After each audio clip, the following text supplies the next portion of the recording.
tous, aujourd'hui on s'occupe d'un Lenovo IdeaPad. Alors c'est des modèles très classiques, vraiment tout en plastique, c'est pas de la haute qualité on va dire, mais bon ça fait le boulot, c'est du multimédia classique. Alors qu'est-ce qui se passe sur celui-ci? J'ai déjà sorti la carte mère parce que le client est venu avec pour me dire qu'il avait cassé un port USB. Alors je sais pas si vous le verrez, je vais essayer de faire en sorte que le focus se fasse, voilà. On a un port USB ici qui est cassé, donc les patounes sont toutes à l'air libre. Et il m'a dit mais je comprends pas parce que celui d'à côté ne fonctionne pas non plus. Donc ça en général c'est parce que comme celui qui est là et qui est cassé, les pattes elles ont été on va dire à l'air libre si je peux dire ça comme ça. Quand le client a voulu brancher au moment de la casse à un moment donné une clé USB ou quoi que ce soit comme appareil en USB, il a pu provoquer un court-circuit sur la patte qui gère la tension, c'est souvent du 5 volts, avec une masse, et du coup ça a pu brûler un composant. Et comme souvent sur ce genre de modèle, comme c'est des petits modèles classiques et économiques, faut bien l'avouer, les deux ports USB sont alimentés par un seul et même composant, donc si le composant a brûlé pour celui-ci, forcément il n'y a plus de tension sur le second non plus. Classique. Reste du coup à comprendre comment ça fonctionne, à trouver ce petit composant et à essayer de le réparer. Alors on va essayer de le faire sans schéma. Peut-être que je les aurai sur ce modèle, mais techniquement on n'a pas besoin, parce que sur les systèmes de ports USB comme ça sur PC portable, en tout cas de ces générations-là, c'est très souvent le même principe à chaque fois. On a un petit, alors c'est pas un transistor, mais ça y ressemble fortement, on va dire, avec un, en fait c'est, on va dire que c'est un transistor avec en plus une patte qui va gérer l'overvoltage ou l'overcurrent protection. C'est-à-dire qu'en gros, s'il y a un court-circuit, bah, en fait, il est censé se mettre en sécurité. Bon, là, effectivement, il s'est pas mis en sécurité, il a carrément pété. Mais techniquement, quand il y a un problème de surtension, ça protège en fait la carte mère pour éviter les gros problèmes. Donc, bref. On va regarder un peu où est ce composant, mais souvent très proche des ports USB. Si j'ai les schémas, on en profitera pour jeter un petit coup d'œil.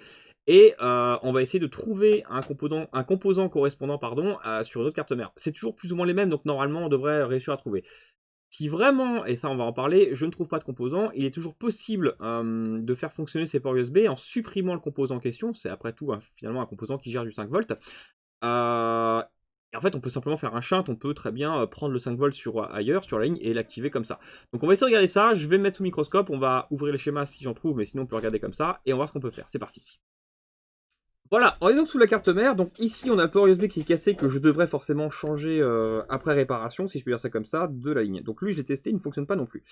Je regarde un petit peu autour de la carte mère, et on a quelque chose de... Alors, on a plusieurs petits composants, on a celui-ci et celui-ci, d'ailleurs on voit les petites lignes qui partent un petit peu partout. Ça peut être pour les ports USB, mais ça pourrait servir plutôt pour la communication. Bah, d'ailleurs, voilà, on voit bien les petites pistes ici qui vont là, c'est des toutes petites pistes très fines. C'est de la communication, c'est pas de l'alimentation. Moi, ce qui va m'intéresser, ça va vraiment être l'alimentation. Et ici, par exemple, on a le U3601, qui... alors, faudrait vérifier encore une fois sur les schémas, mais bien souvent, on a ici l'entrée, donc c'est sûrement déjà du 5 volts, ou à la limite du 19 volts qui va être après transformé en 5 volts, mais souvent c'est du 5 volts. On va avoir une patte d'activation d'un côté ou de l'autre, une patte pour l'overcurrent protection, pardon, une patte pour la masse et une patte pour la sortie, donc ici, qu'on voit qui part vraiment sur la grosse patte et qui va du coup sur l'USB. Ça c'est très simple, hein, dans le principe on a donc le 5 volts qui rentre là, qui doit sortir ici, avec une masse ici par exemple, une activation et une patte de sécurité, si je peux dire ça comme ça. Le truc intéressant du coup, c'est de voir si ici je suis pas en court-circuit, parce que si le composant est claqué à l'intérieur, eh bien il peut être à la masse, et du coup ça peut sonner. Donc on va se mettre là ou là, hein, clairement c'est la même patte, c'est le même endroit. Je vais me mettre ici, comme ça on est sûr qu'on est bien sur le plus 5 volts de l'USB et sur la masse. J'ai mon multimètre qui sonne, j'ai donc bien un court-circuit, rien de bien compliqué. Et donc techniquement, la patte plus de celui-ci doit être correspondante à la patte plus de celui-ci, et ça sonne aussi. Donc les deux pattes sont bel et bien alimentées par le même petit composant, celui-ci, le U3601. Ok. Alors, on va regarder si j'ai les schémas, comme ça je pourrais vous en parler un peu plus, on va dire, techniquement. Et on va voir si je peux trouver un composant compatible qui pourrait être remplacé. Alors c'est parti, je regarde ça. Nous voici donc du coup sur le board view ainsi que les schémas papier, je les ai trouvés aussi, donc c'est parfait, je vais pouvoir tout regarder.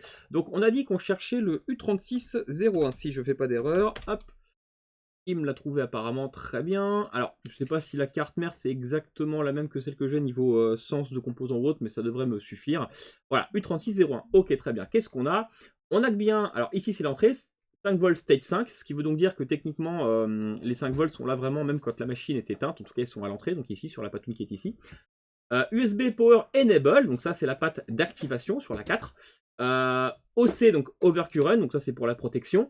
la masse en plein milieu, et la sortie state 3, ça c'est quand la machine est donc allumée. Vraiment, voilà, j'étais pas très loin de la vérité quand j'ai énoncé les petites pattes, on est pas loin des vérités. Donc on va essayer de trouver sur le schéma papier pour vraiment bien comprendre comment tout ça, ça fonctionne, même si là c'est quand même assez parlant, mais ça permettra d'aller un peu plus loin dans le délire. Alors c'est parti, je vais essayer de trouver le U3601 sur le schéma papier. 3601, tac. Il me l'a trouvé, alors... Voilà, USB 3, port 1. Très bien, U3601. On a donc, comme je disais, le in, donc hop, le 5V state 5 qui arrive ici, qui arrive à la patte numéro 5. On a l'activation qui se passe ici, voilà, USB pour enable, tac, ça passe ici. Le out, eh bien du coup, c'est pour le 5V pour alimenter mes ports USB. Une petite masse sur la patte du milieu et la protection OC pour overcurrent. Ok, ça marche. Donc vraiment là, c'est très simple. Si par exemple, j'ai pas le composant, je peux très bien retirer complètement ce composant-là et faire un shunt en fait entre la patte numéro 5 et la patte numéro 1. Le seul truc, c'est que mes ports USB seront toujours alimentés, même lorsque la machine est éteinte. Donc si par exemple un client, je sais pas, laisse brancher son téléphone sur l'ordinateur, eh bien ça voudrait dire que le téléphone va charger, même lorsque l'ordinateur est éteint. C'est un peu embêtant parce que s'il laisse brancher son téléphone et qu'il coupe son PC qui a plus beaucoup de batterie, eh bien la batterie va se décharger pour charger le téléphone, même si le PC est éteint. Bon, c'est un exemple, hein, mais du coup c'est un petit peu embêtant, c'est pas toujours ce qu'on souhaite faire. Donc, le but du jeu, ça va être de trouver un composant forcément en bon état sur une carte mère donneuse, et sinon, au pire des cas, on pourra faire le shunt et je pourrais prévenir le client, attention, c'était urgent pour vous, donc j'ai pas commandé le composant, j'ai fait un shunt, on peut commander le composant si vous le souhaitez, mais ça va prendre un peu plus de temps. Bref. Et donc, on va essayer de trouver pourquoi le port numéro 2 est bel et bien alimenté par ce composant-là et n'a pas un second composant, parce que sur les cartes mères pas trop mal faites, en général, on a deux composants comme celui-ci, un pour chaque port. Et là, c'est pas le cas. Alors, on va essayer de voir, parce que normalement, le port, voilà, port numéro 2, on devrait avoir U3602, hein, du coup, donc le même composant, mais en double. Sauf que juste au-dessus, on voit bien que le 5V USB 1 state 3 est shunté pour aller alimenter le 5V USB 2 state 3. Donc voilà, en gros, là, ils nous disent en haut, attention... composant-là, en fait, il n'a pas été placé. On a plutôt mis des shunts pour alimenter, en gros, le port 1 et le port 2 ensemble. Voilà, donc là, c'est parlant, encore une fois. Donc il faut juste bien regarder le schéma, mais dans le principe, on a vite compris que les deux ports USB sont alimentés par un seul petit composant qui est celui-ci. Allez, c'est parti, je vais dessouder le composant. On va vérifier qu'on n'est plus en court-circuit déjà pour voir si c'est bien le composant en lui-même qui est défectueux ou s'il y a un composant ailleurs comme un condensateur qui serait défectueux, ça peut arriver. Et ensuite, on répare tout ça. On y va. Voilà, on va donc dessouder ce petit composant-là. Ici, rien de bien compliqué. Et comme j'avais un court-circuit sur la sortie, eh bien ça va être très simple. Hein. Je vais tester si j'ai encore un court-circuit lorsque je l'ai retiré. Il est possible que ce soit pas lui, hein. Ça se trouve c'est un petit composant céramique comme celui-ci, là, qui est claqué, un petit condensateur. Mais quand même bien souvent, surtout que le port USB a été cassé, je pense vraiment que c'est lui qui a pris une dérouillée et qui a claqué en interne. Alors, ce qui est drôle, c'est que la machine fonctionne quand même, hein, du coup, il n'y a pas de souci. C'est juste qu'il surconsomme un petit peu, forcément, mais ça fonctionne. Voilà, donc j'ai retiré mon petit composant. On va vérifier que je suis plus en court-circuit. Je ne suis plus en court-circuit ici. Je vais prendre mon petit composant là pour vraiment confirmer le truc, on va dire. Donc la masse, on a dit qu'elle était hop, ici au milieu. Je sais pas si on voit bien. Ouais, je vais essayer de me caler mieux. Voilà. La masse est au milieu et la sortie était là. Donc je vais essayer de me mettre dessus, mais c'est pas toujours évident parce que là, je peux pas vraiment le bloquer comme j'aime. Et ça devrait sonner normalement. Voilà, ça sonne. Donc il est bien en court-circuit. C'est bien lui qui est défectueux. Bon, j'ai trouvé une carte mère entre temps, dans mes cartes mères pour pièces, juste ici. Donc ici, on a de nouveau le port USB, avec de nouveau un petit transistor pour les datas, mais il doit y avoir aussi, techniquement quelque part, et bien je l'ai ici, voilà, parfait, un autre transistor qui ressemble fortement, avec de nouveau une patte pour l'entrée, une patte pour la sortie, la masse, l'activation, je ne sais plus quel côté elle était, et puis l'overcurrent. Donc c'est parfait, en fait, j'ai trouvé exactement le même. Alors pour m'assurer que c'est bien les mêmes, je vais juste vérifier que la masse est bien au milieu. La masse est bien au milieu, ça sonne ici. Ça, c'est la sortie, hein, c'est facile, on le voit ici, puis ça passe au composant. Là. Et là, c'est forcément l'entrée, parce qu'on a une belle ligne aussi. Donc, bah, c'est parfait. J'ai trouvé vraiment le même composant. Ça m'étonne pas, c'est vraiment un composant extrêmement classique qu'on retrouve sur beaucoup de cartes mères. Donc, je le retire rapidement. Je le remets sur la nouvelle carte mère. Enfin, sur la carte mère à réparer. Je change ensuite le port USB, il faut que je trouve le même. Et puis, normalement, on aura un PC qui repart pour un tour. Allez, on fait ça. Alors, c'est vraiment quelque chose de simple et d'intéressant à la fois parce que c'est des tout petits composants relativement rigolos à comprendre parce que voilà, on a vraiment l'entrée, l'activation, la sortie, allez, il y a la petite patte pour la protection, mais mis à part ça, c'est vraiment du très classique quoi. Donc je le retire, On le met, et encore une fois, si je faisais un shunt, eh bien ça pourrait fonctionner. C'est juste que les ports USB, encore une fois, seraient alimentés tout le temps, tout le temps, tout le temps. Certains PC sont faits comme ça, hein. Quand vous éteignez votre PC fixe, par exemple, les ports USB parfois restent alimentés. Vous avez votre clavier qui s'allume encore, ou votre souris, ou ce genre de choses. Eh bien c'est parce qu'il n'y a pas vraiment ce système-là, mais sur un PC portable, le but du jeu c'est d'économiser le plus d'énergie possible, et du coup forcément, ils le mettent. Allez, je retire ça, s'il veut bien venir, mais il a l'air un peu... Voilà, super, il t'a bien fixé. On y va, je retire cette carte mère là, c'était vraiment carte mère poubelle. Et on va le reposer juste ici. C'est vraiment une réparation très simple. Mais là, il faut absolument réparer par contre le port USB qui est cassé. Parce que si ça retouche les pattes ensemble, 5 volts et masse, eh bien ça va recramer le composant. Donc forcément, c'est pas du tout ce qu'on cherche à faire.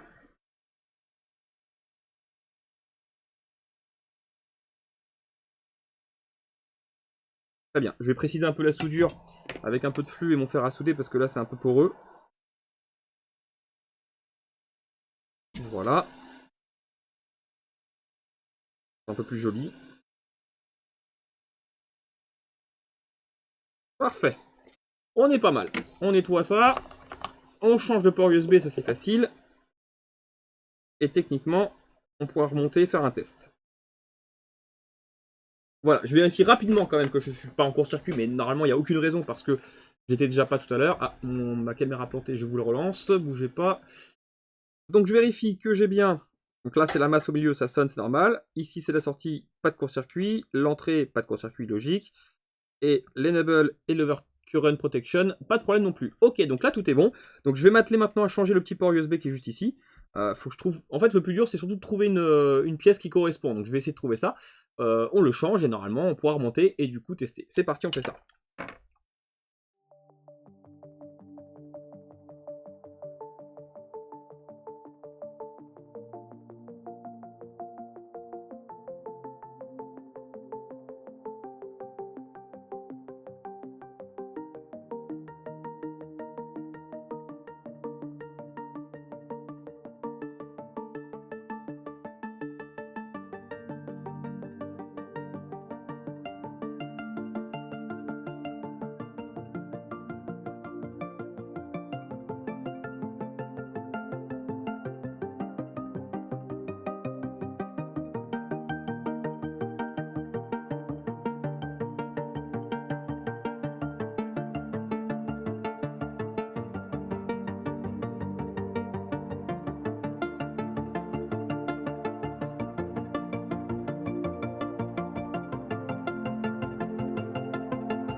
Voilà, j'ai remonté rapidement la petite machine, je branche, alors sur l'un ou l'autre, on va me rendre sur celui où je l'ai changé, hop, j'ai la petite LED bleue, alors je sais pas si ça se verra sur la caméra, mais j'ai bien une petite LED bleue, et surtout, voilà, on a bien ici la détection USB qui se fait de ce côté-là, hop, j'essaye, donc j'ai eu le son normal de USB, j'essaye de l'autre côté. Ok, c'est parfait, elle est bien éjectée, donc c'est très bien, impeccable. Donc c'était pas bien méchant, mais c'était à prévoir. Tout le reste fonctionne, le clavier fonctionne, le trackpad fonctionne, il n'y avait rien de bien méchant. Par contre, j'ai vu qu'il avait été un peu bidouillé. J'ai vu que le port USB avait essayé d'être changé déjà, ils ont dû tenter le coup à mon avis, parce qu'il y avait des traces dessus.